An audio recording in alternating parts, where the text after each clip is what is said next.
ร่ FM 91 เมกะเฮิรตซ์ให้ความรู้คู่ความสุข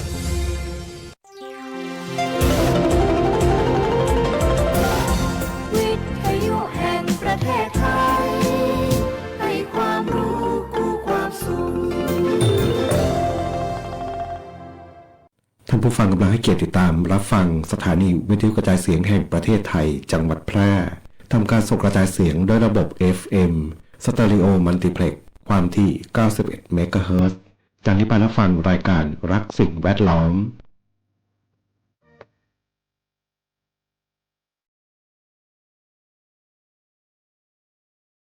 ธรรมชาติสร้างฝน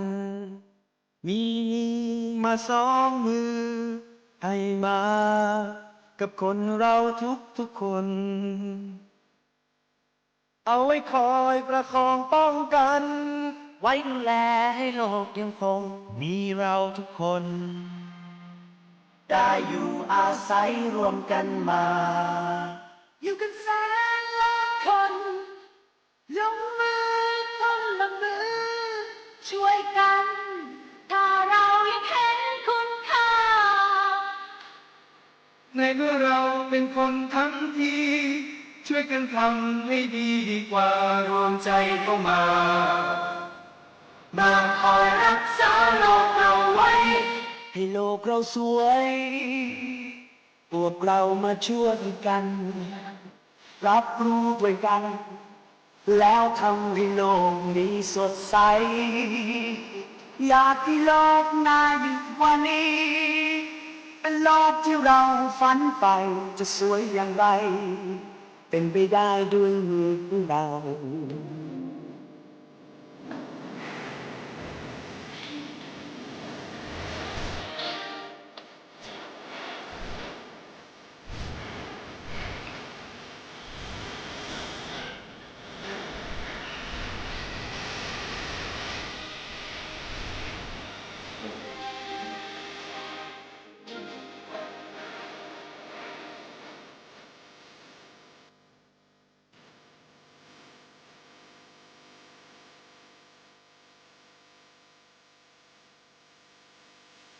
อีกไม่ช้าไม่นานเราเองคงต้องไปแต่มันก็ยังมีโลกใบเก่ายังต้องมีล้านคน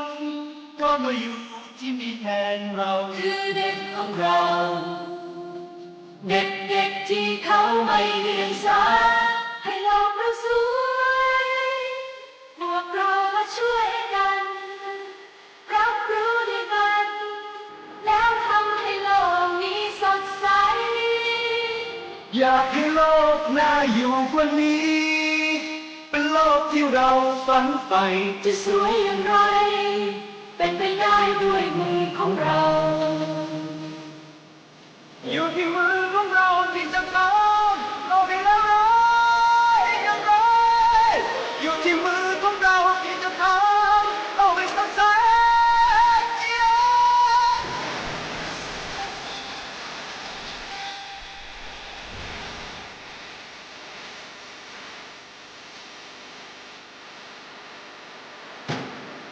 ให้โลกเราสวยพวกเรามาช่วยกันรับรู้ด้วยกันแล้วทำให้โลกนี้สดใสอยากให้โลกน่าอยู่ฝันนี้เป็นโลกที่เราฝันใฝ่จะสวยอย่างไรเป็นไปได้ด้วยมือของเรา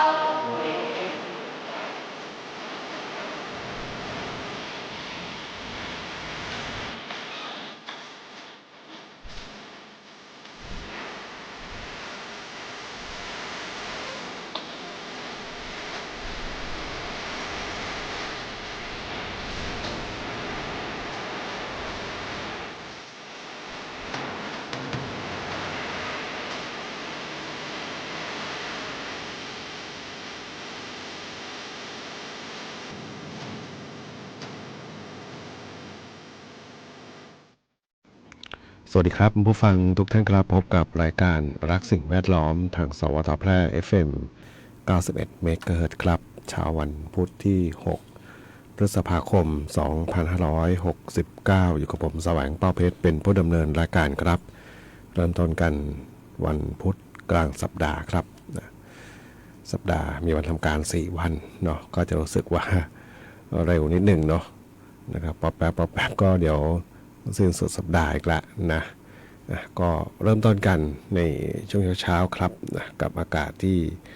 ก็ยังถือว่าร้อนนะถึงแม้จะมีฝนตกลงมาช่วงวันหยุดนะวันที่4ที่ผ่านมานะครับเรียกว่าตกมาได้น้ำได้ท่าเลยล่ะนะครับตกมาเยอะพอสมควรเนาะในหลายพื้นที่ก็ชุ่มฉ่ำเนาะด้วยสายฝนนะฝนที่ตกลงมาก็ดับร้อนดับฝุ่นกันไปนะครับแล้วก็วันข้างหน้านะครับเริ่มมีสัญญาณเตือนนะครับจากทางกรมอุตุนะครับซึ่งมีการคาดการณ์กันเตรียมรับมือกับพายุฤดูร้อนนะครับที่อาจจะเกิดขึ้นในช่วงเดี๋ยวระหว่างวันที่เท่าไหร่เนี่ย หนูนิดหนึ่งนะข้อมูลมีแล้วแต่ว่าตัวเล็ก สายตาผู้จัดรายการนี่ก็แย่ด้วยเนาะเมืองแพร่นี่น่าจะวันระหว่างวันที่7ถึง10พฤษภาคมกับพรุ่งนี้แหละเนาะ7ถึง10พฤษภาคมนะครับซึ่งพื้นที่จังหวัดแพร่เนี่ยจะได้รับผลกระทบกันก็คือคืนวันที่8ก็คือคืนวันศุกร์ที่8นะครับมีอำเภอรองวังชิ้นนะเสียงสูงนะแล้วก็วันที่9นะครับ8 9 2วันเนาะวันศุกร์วันเสาร์นะครับก็เรียกได้ว่าก็ต้องติดตามนิดนึงเนาะแต่นี่เป็นการคาดการณ์นะครับแต่ว่าทีนี้การคาดการณ์ก็ค่อนข้างที่จะแม่นยำเนาะเพราะว่ามีเครื่องไม้เครื่องมือในการตรวจสอบต่างๆนะครับน่าจะเอาเรื่องพองละนะ เป็นสีแดงเลยนะหลายพื้นที่โซนภาคเหนือเนี่ยนะครับเริ่มทางภาคอีสานก่อนเนาะอีสานตอนบนแล้วก็มาทางภาคเหนือทางแนวติดกับสปป.ลาวนะครับวันแรกนะครับวันที่8นะครับ7-8วันที่7เนี่ยก็ทางน่านมีแพร่ด้วยนะครับขอบประเทศเนาะเวลาเตือนเขาเตือนเฉพาะประเทศไทย เข้าใจว่าสปป.ลาวก็เอาเรื่องนะเพราะว่าดูแนวเส้นที่มีของเขาเรียกเป็นตัวสัญลักษณ์ว่าเสี่ยงสูงนะสีแดงนะครับติดกับสปป.ลาวทั้งนั้นเลยเนาะนะครับ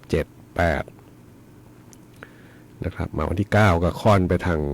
ภาคเหนือด้านตะวันตกละนะแต่ว่าแพร่เองก็ยังอยู่ในกลุ่มของพื้นที่สีแดงนะครับซึ่งมีความเสี่ยงสูงอยู่นะครับจนถึงวันที่10เนาะนะครับจนถึงวันที่10เลยน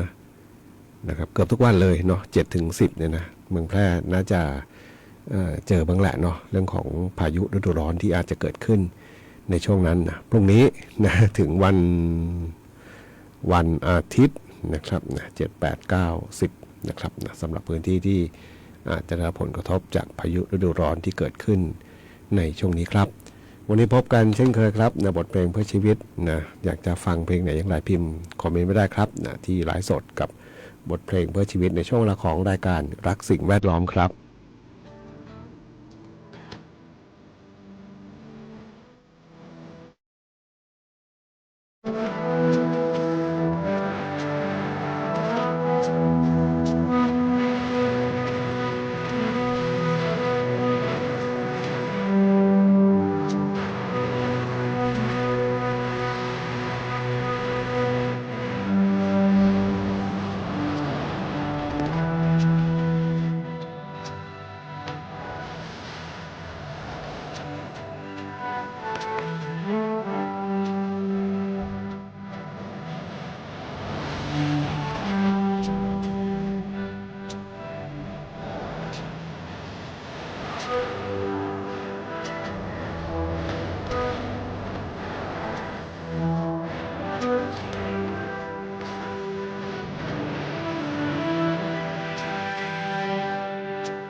คุณกำลังฟังรายการรักสิ่งแวดล้อมพบกันทุกวันจันทร์ถึงวันศุกร์เวลา 9:10 นาทีถึง 10 นาฬิกาทางสถานีวิทยุกระจายเสียงแห่งประเทศไทยจังหวัดแพร่ FM 91 เมกะเฮิรตซ์พร้อมสวทกลุ่มจังหวัดภาคเหนือตอนบน 2 ถิ่นฟ้าล้านนาตะวันออก ให้โลกเราสวย พวกเรามาช่วยกัน รับรู้ด้วยกัน แล้วทำให้โลกนี้สดใส อยากให้โลกน่าอยู่กว่านี้ เป็นโลกที่เราฝันใฝ่จะสวยอย่างไร เป็นไปได้ด้วยมือของเรา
กับบทเพลงที่ได้รับฟัง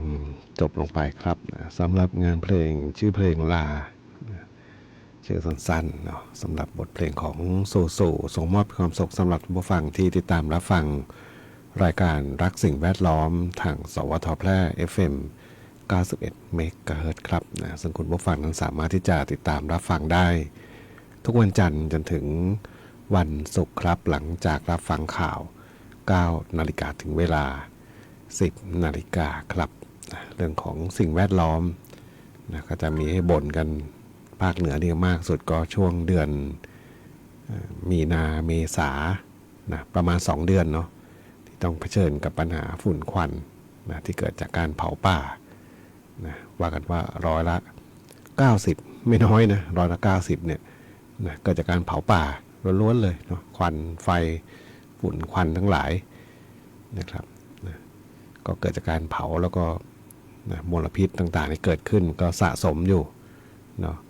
พอฝนมาก็เงียบๆไปเนาะเพราะว่าฝนมาดับฝุ่นดับไปก็ดูจะลืมไปเนาะพอหมดฤดูฝนไปฤดูหนาวมาแป๊บเดียวนะครับนะก็เริ่มมีให้บ่นต่อเนี่ยวนเวียนอยู่อย่างนี้เนาะเมื่อไหร่วงจรนี้จะเริ่มซาลงก็ไม่รู้ มีแต่เพิ่มขึ้นทุกปีนะมีแต่เพิ่มขึ้นหมายถึงว่าระยะเวลาเนาะที่มีฝุ่นควันเนี่ยนะมันเพิ่มขึ้นนะดูจากการเริ่มต้นของ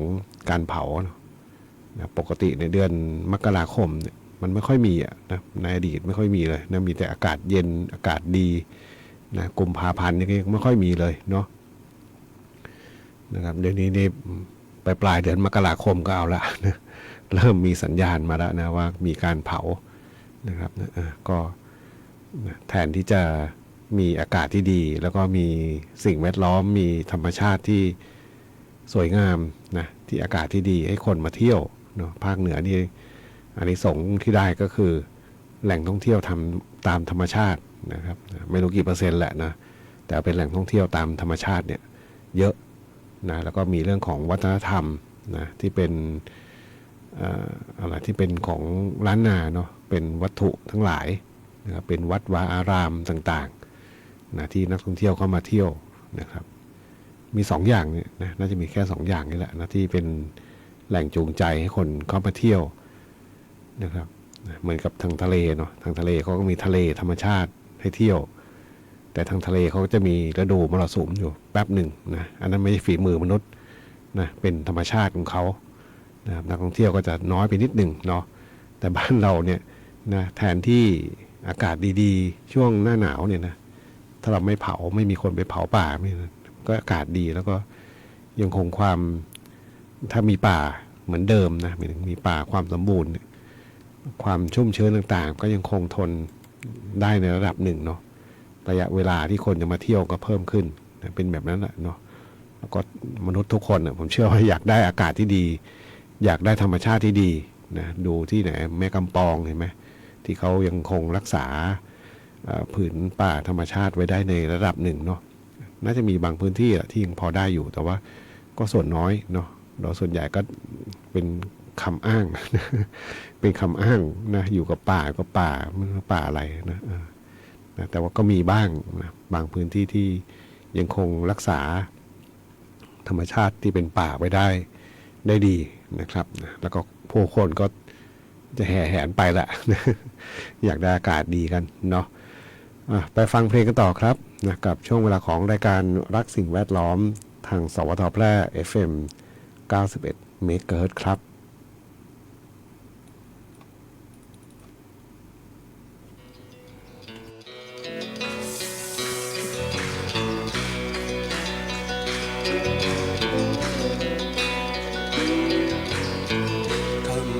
คำลง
สายด่วน1669อบจแพร่สายด่วน1669อบจแพร่สายด่วน1669อบจแพร่โทรสายด่วน1669อบจแพร่จำให้ขึ้นใจนะคะเจ็บป่วยฉุกเฉินอุบัติเหตุรุนแรงในพื้นที่จังหวัดแพร่โทรสายด่วน1669ศูนย์รับแจ้งเหตุและสั่งการแพทย์ฉุกเฉินอบจแพร่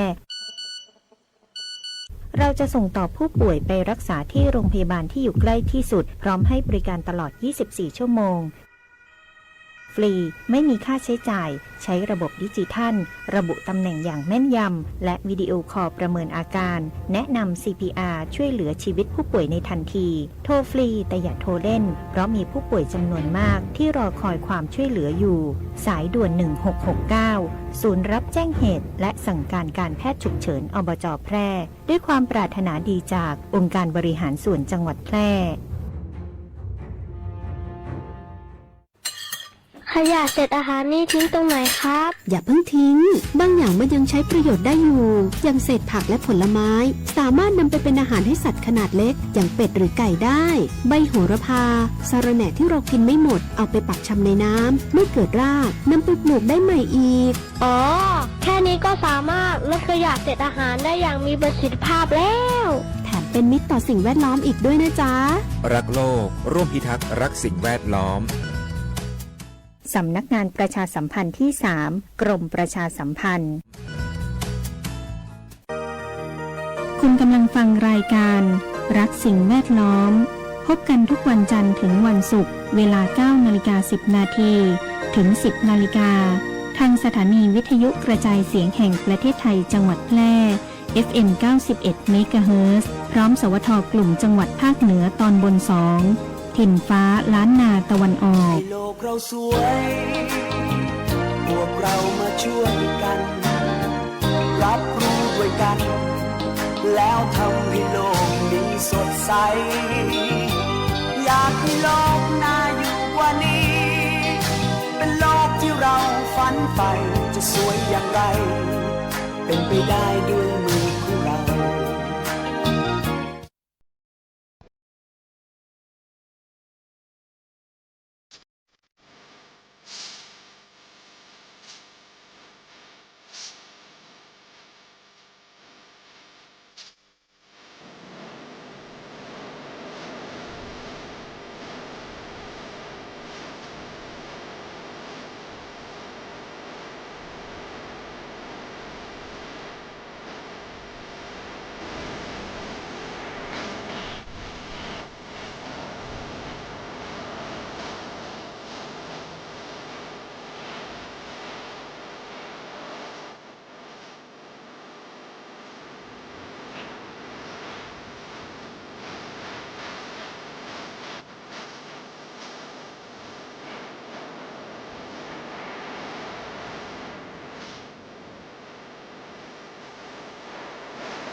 กับบทเพลงของคุณเจรี่เมฆวัฒนาครับนะยุ่งเหมือนยุงตีกันนะส่งมาเป็นความสุขสำหรับท่านผู้ฟังที่ติดตามรับฟังครับนะรายการรักสิ่งแวดล้อมทางสวทแพร่ FM 91 เมกะเฮิรตซ์ครับนะสังคมยุ่งสังคมที่โดยเฉพาะสังคมเมืองเนาะการที่อยู่กันมากมายหลากหลายผู้คนเนาะต่างคนก็เหมือนเพลงแหละตัวใครตัวมันเนาะนะครับบางทีในสิ่งเหล่านั้นมันก็มีข้อดีนะไม่ดีมันก็มีข้อดีอยู่บ้างนะครับการที่ไม่ยุ่งเกี่ยวซึ่งกันและกันนะมันก็มีข้อดีบางอย่างนะมันคือไม่ขนาดไม่ยุ่งกันเนาะแต่ว่าถ้าเป็นสังคมชนบทเนี่ยนะข้างนอกเนี่ยนะก็มักจะมีส่วนหนึ่งนะบางทีก็ไปคิดแทนกันนะคิดเผื่อคนอื่นเยอะไปก็ไม่ดีเนาะนะครับนะแต่ก็นะบางเรื่องก็ดีนะเอาใจใส่กับเขาเรียกสังคมรอบตัวเนาะอย่างเช่นเรื่องยาเสพติดเรื่องอะไรต่างๆที่มันไม่ดีเนี่ยโดยเฉพาะเด็กๆวัยรุ่นเยาวชนทั้งหลายเนี่ยนะการเอาใจใส่คนในสังคมก็ดีนะเป็นสิ่งที่ดีนะครับแต่บางทีเลยเถิดมากไปก็ไม่ดีนะขอบคุณท่านฟังเนาะที่ติดตามรับฟังแล้วก็มีทักทายอยู่บนแฟนเพจส่วนหนึ่งนะครับนะช่วงของรายการรักสิ่งแวดล้อมนะดูพอดีไปดูเรื่องเกี่ยวกับสิ่งแวดล้อมนะเดี๋ยวหายไปไหนละ เป็นเรื่องของการนำขยะพลาสติกนะกลับมาสู่เชื้อเพลิงไฮโดรเจนนะครับนะเพื่อลดปริมาณขยะนะครับนะตอนนี้เขามีการศึกษามหาวิทยาลัยแอดิเลกไม่รู้ที่ไหนเนี่ย นะเป็นเผยแพร่ในวารสารของทีมนักวิทยาศาสตร์นะครับนะที่ใช้พลังงานแสงอาทิตย์เปลี่ยนขยะพลาสติกให้เป็นเชื้อเพลิงสะอาดนะครับนะก็หาวิธีการต่างๆนะที่จะทำให้ขยะพลาสติกเนี่ยกลับมาใช้ประโยชน์ได้นะครับดูเหมือนของไทยเราก็จะมีส่วนหนึ่งที่ว่ากันว่าทำได้นะแต่ว่ายังไม่แน่ใจว่าคุ้มกับการลงทุนไหมนะเช่นการใช้พลาสติกกลับมาเป็นเชื้อเพลิงนะกลับมาเป็นน้ำมันเนี่ยนะเพราะพลาสติกก็มาจากน้ำมันเนาะแต่ว่าผ่านกระบวนการต่างๆแล้วกระบวนการที่จะทำให้มันกลับคืนมาเป็นรูปแบบของน้ำมันหรือว่าปิโตรเคมีเนี่ยนะเหมือนเดิมเนี่ยมันก็ต้องใช้พลังงานอย่างอื่นใส่เข้าไปเนาะป้อนเข้าไปนะแต่ไม่แน่ใจนะว่าคุ้มไหมเนาะกับการใช้พลังงานที่จะทำให้พลาสติกเนี่ยกลับคืนมาในรูปแบบของพลังงานน้ำมันนะครับวันหนึ่งก็ต้องทำเนาะเพราะว่าเมื่อน้ำมันนะมันหายากบางทีไม่ได้หายากแต่ว่าเป็นเรื่องของธุรกิจเรื่องของอะไรก็ไม่รู้นะพยายามที่จะสร้างให้เกิดความวุ่นวายแล้วก็ยกระดับราคาขึ้นมานะอะไรประมาณนี้เนาะก็ทำให้การพึ่งพาพลังงานโดยเฉพาะน้ำมันนะเขาเรียกพลังงานฟอสซิลเนาะนะครับแล้วก็ส่งผลให้ราคาแพงขึ้นนะมนุษย์เราก็ต้องหันเหไปใช้พลังงานด้านอื่นแทนนะครับนะเห็นอีกข่าวหนึ่งก็เป็นเรื่องของญี่ปุ่นเนาะตอนนี้เขาบอกว่าให้มีการสกัดลิเธียมนะจากแบตเตอรี่รถยนต์เก่าเนี่ยนะเพราะว่าเดี๋ยวนี้เนี่ยรถยนต์ที่ใช้พลังงานไฟฟ้านะใช้พลังงานจากแบตเตอรี่เนี่ยมีมากขึ้นนะครับนะก็ต้องมีวิธีการที่จะนำกลับมาใช้ให้นำกลับมาใช้ใหม่เนาะในรูปแบบของคัดแยกออกมาเป็นสิ่งที่เป็นประโยชน์จะใช้ประโยชน์ได้ต่อไปในอนาคตนะครับอย่างของไทยเราก็เห็นมีการเอาเซลล์แบตเตอรี่รถยนต์ไฟฟ้าเนี่ยนะที่เข้าใจว่าน่าจะเป็นลักษณะของการคืนทุนประกันนะครับนะการประสบอุบัติเหตุแล้วก็รถยนต์ไม่สามารถซ่อมแซมได้นะก็มีการคัดก็เขาเรียกแยกอะไหล่เนาะแล้วก็แบตเตอรี่ก็จะถูกใช้นำไปใช้ประโยชน์เกี่ยวกับพ พลังงานโซลาร์เซลล์นะครับนะที่เป็นพลังงานแสงอาทิตย์มาชาร์จประจุแล้วก็เก็บไฟแล้วก็ใช้ในทดแทนพลังงานที่มาจากการไฟฟ้านะครับนะก็เป็นวิธีการหนึ่งเนาะที่จริงคนไทยเก่งนะเรื่องแบบนี้เนาะนะครับเพียงแต่ว่าต้องอยู่ในเกณฑ์ที่มาตรฐานนะครับนะมีความสามารถและคนไทยเนาะในการที่จะประยุกต์ในการที่จะดัดแปลงสิ่งเหล่านี้นะเพียงแต่ว่าบางอย่างมันอันตรายเนาะนะครับนะแบตเตอรี่พวกนี้ไม่สามารถที่จะใช้น้ำดับไฟได้นะกรณีที่มีการลุกไหม้นะครับนะข่าวเมื่อวัน2 วันก่อนเห็นไหมรถบรรทุกที่บรรทุกแบตเตอรี่พวกนี้เนาะแล้วก็เกิดลุกไหม้ขึ้นมาเนาะนะครับน้ำไม่ดับไม่ได้นะต้องมีสารเคมีที่ดับโดยเฉพาะนะครับนะอันนี้ก็คงต้องอยู่ในเกณฑ์ที่มีมาตรฐานที่เขาต้องกำหนดไว้นะครับอันนี้เล่าให้ฟังเนาะว่ามนุษย์เราก็พยายามที่จะทำให้สิ่งที่เรานำมาใช้ประโยชน์ต่างๆเนี่ยนะกลับคืนมาใช้ได้อีกนะเป็นการหมุนเวียนเนาะเพราะมนุษย์เราทุกวันนี้ก็ต้องยอมรับว่าใช้พลังงานใช้อะไรจากธรรมชาติเยอะนะเยอะมากนะครับนะจนบางทีบางครั้งก็ทำให้มันหายากขึ้นนะครับนะหายากขึ้นไปเท่าไหร่แต่ว่าบางอย่างใช้แล้วมันเป็นพิษเป็นภัยกับสิ่งแวดล้อมนี่แหละนะครับนะน่าเป็นห่วงเนาะไปฟังเพลงกันต่อครับกับช่วงเวลาของรายการรักสิ่งแวดล้อมครับ